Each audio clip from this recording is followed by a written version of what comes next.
কেরে মামন, সকাল সকাল কিংবা দোকানে চো কি নেবো? আর কইও না ভাই, বেটাটা সকাল থেকে কান্দাকাটি করিচ্ছে, আনা গোস্ত দিয়ে ভাত খাবি। তে তোমার ফ্রিজে কি গোস্ত আছে? হ্যাঁ আছে তো, তে কত খাই নেবো, 1 কেজি না 2 কেজি? দিন এনে দিন খাই, গোস্তের যে দাম অত কেনার সাধ্য তো আমাদের নাই ভাই। আমাদের মতো মানুষের তো এখন দিন চলাই কঠিন হয়ে গেছে, আর গোস্ত দিয়ে ভাত খাওয়া ভাই এটা তো স্বপ্নের মতো। কি করবো আর, রোজা আসলে তো আমাদের দেশের সব জিনিসের দাম বেড়ে যায়। গোস্ত এখন 700 টাকা কেজি। নেতারা যে কি করে এর প্রতি এলা নজরও দেয় না। যত অসুবিধা গরিব মানুষের, বড়লোক মানুষের তো কোনো সমস্যা নাই, বাজারে যাচ্ছে আর ব্যাগ ভরে সব নিয়ে এসেছে। আমাদের এলে পেশাল বেড়ে কোনো লাভ নাই, তা আমাকে না হাফ কেজি গোস্ত দাও। আচ্ছা এলা ওয়েট কর, ফ্রিজ থেকে বার করে দিচ্ছি। দেও দেও তাড়াতাড়ি দাও, বাইরে রিক্সা তুই যাচ্ছি তো, চুরি হয়ে গেলে আবার আমসালা দুটাই যাবিনি। আজকালকার মানুষ তো আর সুবিধার না, রোজা রমজান কিছু দেখবি না, সুযোগ পেলেই পিছন দিয়ে বাস দিবি। কথা তুই ঠিকই কছু, তে তাড়াতাড়ি দিচ্ছি। ভাই আসসালামু আলাইকুম, কেমন আছেন? ওয়ালাইকুম আসসালাম, আলহামদুলিল্লাহ ভালো আছি। তে দাঁড়া আছো কে, বসো। আচ্ছা বসতেছি। তে ভাই বলেন, জরুরি ভাবে আমাকে ডাকলেন? বাজারে তো আর সব ব্যবসায়ীর সাথে বসা সম্ভব না, তাই তোমাকে ডাকলাম, কারণ তুমি হলো সভাপতি, তোমার সাথেই কিছু কথা বলি। কি বলবেন, কোনো ভুল টুটি করলাম নাকি? ভুল তো সব সময় করো, রমজান মাস আসলেই ব্যবসায়ীরা সব জিনিসের দাম বাড়ায় কৃষক, এতে করে সাধারণ মানুষের যে ক্রয় ক্ষমতার বেড়ে যায়, এই হিসেব কি তোমাকে আছে? যেখানে বিশ্বের অনেক মুসলিম দেশ রমজান মাস আসলে নিত্য প্রয়োজনের দাম কমায়, সেটি বাংলাদেশ সব জিনিসের দাম দ্বিগুণ করে। লজ্জা হয় না এরকম অসাধু ব্যবসায়ীদের? আমি কিছুই বুঝি না। আপনি ঠিকই বলছেন, পাইকারি বাজারের দাম বেশি তো সেই জন্য একটু সমস্যা। এখন ব্যবসায়ীদের অজুহাত বেশি দামে পণ্য কিনে বেশি দামে বিক্রি করবি। এলে সাধারণ জনগণের গোলা কাটার অজুহাত। রমজান মাসের আগেই ব্যবসায়ীদের সাথে বলছিলাম, কিন্তু কোনো লাভ হয়নি। শালার বেটারা সবকিছু চোরা দামে বিক্রি করেছে। আচ্ছা কত গরুর মাংসের দাম হঠাৎ করে এত বেড়ে গেল কৃষক? এটা মূলত মাংস ব্যবসায়ীদের সিন্ডিকেট, ওরা ইচ্ছে করে দাম বাড়াইছে। তুমি মেয়ে বাজার কমিটির সভাপতি হয়ে কি করলে? কোনো সিদ্ধান্তই তো সঠিকভাবে লিয়ার পাও না। কি আর নিবি, একটা সংগঠন চালাতে গেলে সবার কথা শুনতে হয়। কিছুদিন আগের ঘটনা, কালু কষাইয়ের বাজারেই দোকান ছিল, রেট কম দেওয়াতে বিভিন্ন সমস্যা হয়। সেটা আমি জানি, কম দামে মাংস বিক্রি করার জন্য তাকে বাজার থেকে বাইর করে দেওয়া হয়েছিল।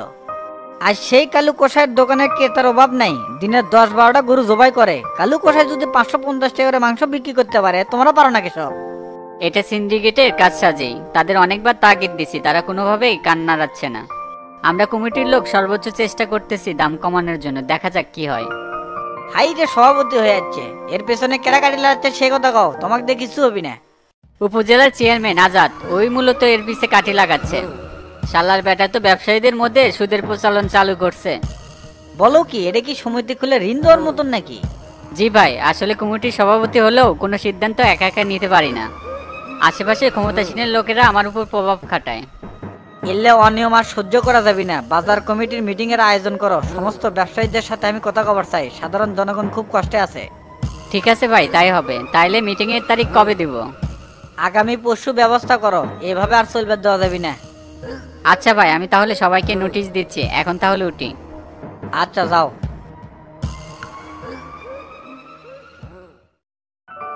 কেরা করলা এ, আজকাল যা স্কুটি তোকে আমার দেখাই যায় না। কি আর করমু ভাই, রোজা রমজান মাসে বাড়ির থেকে তো আর সময় কাটে না, সেই জন্য গাড়ি ঘোড়া নিয়ে একটু বাইরে ঘুরে বেড়াই। তা বাদেও ভাই আমি তো এখন খুবই ব্যস্ত, লোকজন এখন বিভিন্ন সমস্যা নিয়ে আসে, সেটার আবার সমাধান করা লাগে। হাই রে, বড় নেতা হয়ে যাচ্ছে, যেটাই করিস দেখে শুনে করিস, ওস্তাদের যেন কোনো দুর্নাম না হয়। আজকাল তো আমি মাঠে থাকতে পারছি না, ঢাকাতেই পাক পাড়া লাগিচ্ছে। রাজনীতি কিন্তু অত সহজ না, সম্মান কামাতে অনেক সময় লাগে, কিন্তু হারাতে 1 সেকেন্ডও লাগে না। শুক্রবারে কিন্তু ইফতারের ব্যবস্থা করা লাগবে, ডেকোরেটর থেকে সব দায়িত্ব তোর, সেটা কি মাথাতে আছে? হ ভাই, ওগুলা সব মাথাত আছে, এমন ভালোভাবে সাজামু ভাইয়ের জেলে বাইরে থেকে অতিথি আসবি, সেটা তো দেখেই খুশি হয়ে যাবি। তাই যেন হয়, ঢাকা থেকে কিন্তু এমপি মন্ত্রীরা আসবে, মান সম্মানের যেন কোনো হানি না হয়। হ ভাই, টেনশন নেন না, অগ্রের জন্য রেড কার্পেটে ব্যবস্থা করে দেবো, আর সাংবাদিকও সেট করে দেবো। তে কাহিনী হলো, বাচ্চুর বিষয়টা কি তো তোর সাথে মিটমাট হচ্ছে? বাচ্চুর বিষয়টা ভাইয়ের সাথে শেয়ার করি, এতে কামটা ইজি হবে নি। হালকা একটু সমস্যা আছে ভাই, ডন তো একটু তেড়িবেড়ি করিচ্ছে, আর একদিন বাচ্চুক পায় নাকি ডন খুব আছে।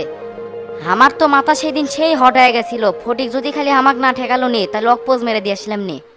কে এখনই মারামে লাগছে? ভোটের মধ্যে না গোলায় গোলায় পিড়িতেছিল। থালা বাচ্চু কত বুঝেছি, কোনো কোথায় কানত লেয় না, ভাব দেখলে মনে হয় কুটকের কোন জমিদার আছে। আরে অগরে কি সম্পর্কের দাম আছে নাকি, এই ভালো এই খারাপ। বাচ্চু কোনটি রে? বাচ্চু কেন আমার সাথে দেখা করবে? বিষয়টা আমি দেখবো নি। তো তাক ধরে মারবি এই ভয়ে ওই আন্ডারগ্রাউন্ড হয়ে আছে কয়েকদিনের জন্য। তোতা বড় মজা হয়ে গেছে। ও কাশপের গোস্ত দেখি উই কি করবে পায়। টেকা যদি পায় সেটা বিচার করে দেওয়া হবে। উই কি আইনের লোক? উই গাও হাত তুলবে। মাথা মতো যদি গরম হয়ে যায় না, তো তার ডনেক দেখবো না, সবাই একবার সাইজ করে ফেল দেবো। আমার মাথায় চুল কম, তাই আমার ধৈর্য কম।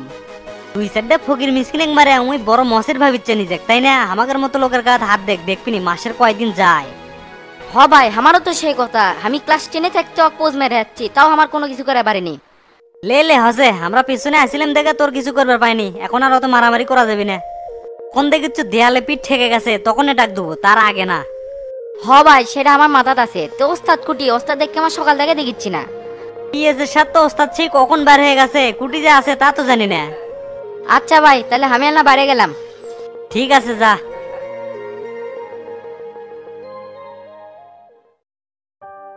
ভাই হামাঙ্গের ইফতার বলে কথা, লোক কিন্তু অনেক হবে, তাই ফলস কোনো কাম করা যাবে না। আয়োজন কিন্তু বেশি করে করা লাগবে, কোনো কিছু শর্ট পড়লে কিন্তু মান সম্মান থাকবে না। আপনি হলেন জেলার ক্যান্ডিডেট, আপনি ইফতার কিন্তু এলাকার লোকজন ভাঙে আসবে। সেটা আমার মাথাতে আছে, লোক যা হবে তার চাইতে বেশি আয়োজন করবো। তুই একটা কাম করিস, রেজাউলের ডেকোরেটরের দোকানে যায় প্যান্ডেলের ব্যবস্থা করিস। ইফতারের আগে সবার উদ্দেশ্যে বক্তব্য দিলাম। তা না হয় করলাম, তাই ইফতারের আয়োজন কোন জায়গায় করবেন? স্কুল মাঠে করবো, অনেক লোকজন হবে, স্কুল মাঠ ছাড়া তো হবে না। শুনলাম শামসু নাকি আগামী শুক্রবার স্কুল মাঠে ইফতারি আয়োজন করবে। দিলে দিবি, আমরা তো শুক্রবারে দিচ্ছি না, আমরা ওর আগেই দিচ্ছি। তুই কি তোফাজ্জল মাস্টার, আফজাল মাস্টার, শফিক চাচা এগেরে কসু? হ্যাঁ কষি, আগের মুভমেন্ট দেখে যেটা বুঝলাম ওরা মনে হয় আসবি না। আমি চেংরা মানুষ, আমার কথা তাই আসবে। আপনি এলা কোয়েন করলে ভালো হলো নি। আর একটা কথা, শামসু আপনি নিজেই দাওয়াত দেন, ওর বিটির আকিকাত কিন্তু আপনাকে নিজেই দাওয়াত দিছিল। ওগের সাথে কথা কওয়া মন চায় না রে, খালি রাগ হয়। শামসু তো আরো ফলস বেশি, বুঝছু? এমপি হচ্ছে না, দিন যাচ্ছে আস্তে আস্তে অরিজিনাল চরিত্র ফুটে উঠবি। একটা কথা মনে রাখিস, খারাপ কোনোদিন ভালো হতে পারে না। কোথায় আছে না, কয়লা ধুলে ময়লা যায় না। ওই নিজে যতই পরিবর্তন করতে চায় কিন্তু পারবি না, কারণ ওর অতীত খুব খারাপ। ঠিক করছেন ভাই, আমিও চাই জনগণের সামনে ওর মুখোশ উন্মোচন হোক। আপনি যখন জেলার সভাপতি হবেন তখন খেলা আরো জমে উঠবি, পাওয়ার না থাকলে হিট করা যায় না। গোল্লার ফটিক 2 দিনের চেংরা খুব ভাবে চলিচ্ছে, 2 দিনের বইরে কি ভাতে কয় অন্য। 2-4 দিনের মধ্যে গোল্লার ফটিকের উপর অ্যাকশন নেবো, আগের উপর খুব রাগ জমে আছে। রাগ কি আমার শফিকের উপর কম আছে রে? সেই শুরুর থেকে আমার সাথে বিটলামি করিচ্ছে, এখন পর্যন্তও করিচ্ছে। ভাবছিলাম বিনা প্রতিদ্বন্দ্বিতায় জেলার সভাপতি হবো, কিন্তু শফিক চাচা সেটা আর হবার দিল না। তেলতলা লাইন আমার জাম লেগে দিল। নেতা খালি হবার দে, কয়জনের পিঠের যে সালা বান্ধে ঘর লাগবে সেটা তখনই দেখে পারবো। তলে তলে আমার সাথে ষড়যন্ত্র, এটা তো তা মাইনে পারবি না। শফিক যে আপনার সাথে বিট্রে করবি এটা আমি আগেই কছিলাম, আপনি বিশ্বাস করেন নাই। কোথায় আছে না, গরিবের কথা বাসি হলে সত্যি হয়, এই আর কি। যা হবার হয়ে গেছে, অতীত না ঘাটাঘাটি করে মন মানসিকতা নষ্ট করবার চাই না। এই দুনিয়াত মানুষ চেনা বড় দায় হয়ে গেছে রে ডন। কেটে যে কখন কার পক্ষ নেয় বোঝা বড় কঠিন। দুঃসময়ের পরেই কিন্তু সুসময় আসে, একদিন সেই সময় আমারও আসবি, সেই অপেক্ষায় আছি। ভাই আপনি কোনো চিন্তা করেন না, শফিক আপনার একটা দিতে পারবি না। শামসুর গরম দেখাচ্ছে না, অন্যের ঘরের বন্দুক থেকে কয়দিন ফুটাবে। ওগুলা বাদ দে, তা বাচ্চুর কি খবর? ও কি খুঁজে টুজে পাসু? ভাই কচুয়া পাড়াতে তো চেংরা পেংরা ফোন দিছিল, ওটি ওরা নাই। যেটি থাকুক চেংরা পেংরা আমি লাগিয়ে দিছি, ও খুঁজে বাই করবি। বাচ্চুর মতো সুতারু খুঁজতে এত সময় লাগতেছে, তুক দে কি হবি সেটা আমি ভালো করেই জানি। সামনে আমার কত টাকার প্রয়োজন, এই বুধবারে যে ইফতার দিবার যাচ্ছি সেটি যে কত টাকা খরচ হবে সেই হিসাব কি তোর আছে? তুই তো এলে বুঝেরই পারছ না, পরের খেয়ে ভারী মুখে যাওয়াই যায়, ওজন মুখে যাস দেখি কেঙ্গা পারিস। এত কিছু আমি জানি না, বুধবারে আগে আমার টাকা দরকার, ও কেমনে খুঁজে টাকা আনবো সেটা তুই জানিস। এটা কোনো কথা করেন ভাই, আমি তো জোর তৎপরতা চালাচ্ছি, ও পালেই টেকা নিয়ে নেবো। আগামী 2 দিনের মধ্যে বাচ্চুক আমি চাই। ঠিক আছে তাই হবে, আমি ব্যবস্থা করছি। তুই একটা কাজ কর, ম্যানেজারের ডাক দে, 1000-1200 লোকের ইফতারি দিতে কত টাকা খরচ হবে তার একটা এস্টিমেট নিয়ে যাই। তা ভাই ইফতারে কি আইটেম করবে চাচ্ছেন? গরুর গোস্ত দিয়ে আর বিরিয়ানি দিবার চাচ্ছি। ওহ এটা তো ফ্যান্টাস্টিক ইফতার, তে আপনি একটু অপেক্ষা করেন, আমি ম্যানেজার ডেকে আনিচ্ছি। আচ্ছা যা। চাচা, আপনি নাকি আমার ডাকছিলেন? হ্যাঁ বাবা, কি খবর তোমার? অনেকদিন পর দেখলাম।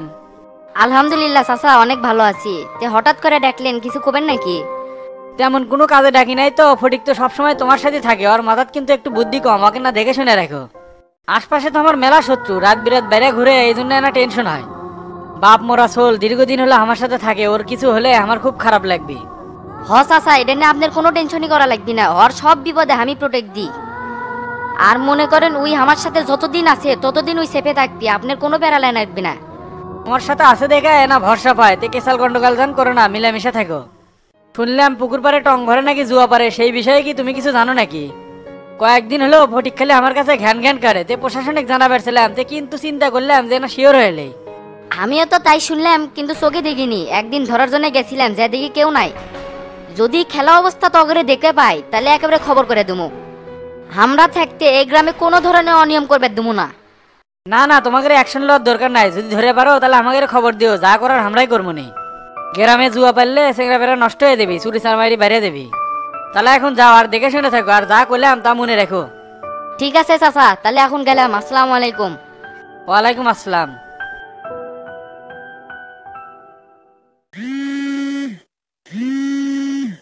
কে আননোন নাম্বার থেকে এখন আবার কেটে ফোন দিল, দেখি রিসিভ করি তো।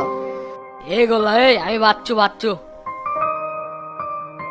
এই মিয়া, তুমি একটা মানুষ হইলা, তোমাকে কতবার করে ফোন দিলাম, ফোন বন্ধ। তোমাকে আমি কছি না যে ফোন খোলা রাখবা? আরে আমার পুরাতন সিম বন্ধ রাখছি, কিছুক্ষণ আগে নতুন সিম কিনে তোকে ফোন দিলাম। আরে ভাই, একটা কাম করো, এখন ফ্রেশ হয়ে একটু রেস্ট নাও, ইফতারের সময় হলে ইফতার করো। আরে বে, আমি তো বাথরুমের মধ্যে। ও ওয়াও, কি বাথরুম, সেই বাথরুম, ভালো লাগছে। একটু আগে আমার কেয়ারটেকারের সাথে কথা আছে, কিছুক্ষণ পরে আমার খাবার দিয়ে যাবে। তোমার এই দিক নিয়ে আর কোনো টেনশন করা লাগবে না, যত ঝড়ঝামেলা আছে আমি আর ফটিক মিলে দেখমুনি। বিষয়টা যদি সমাধান না হয় তাহলে সামজু ভাইকে সমাধান করে নেবো, যদিও টেরা ভাইকে আজকে একটু কানে দিছি। টেকা যখন খাসি তোমার কাম করে দিমু, এই বিশ্বাসটা আমাদের উপর রাখা লাগবে। সেই বিশ্বাস আছে দেখেই তো তোর কথা শুনে পড়াছি, কিন্তু ভাই 7 দিনের মধ্যে কামটা না হলে কিন্তু আমি বাড়ি চলে যাবো। আমার 40 বছর বয়সে কোনোদিন পলে থাকা লাগেনি, আজ এই তো তার ভয় আর তোদের কামের গাফিলতির জন্য আমার পলে থাকা লাগিচ্ছে। এ রাখো, ইফতারের সময় যাচ্ছে, আবার ইফতার করা লাগবে। আচ্ছা রাখ তাহলে।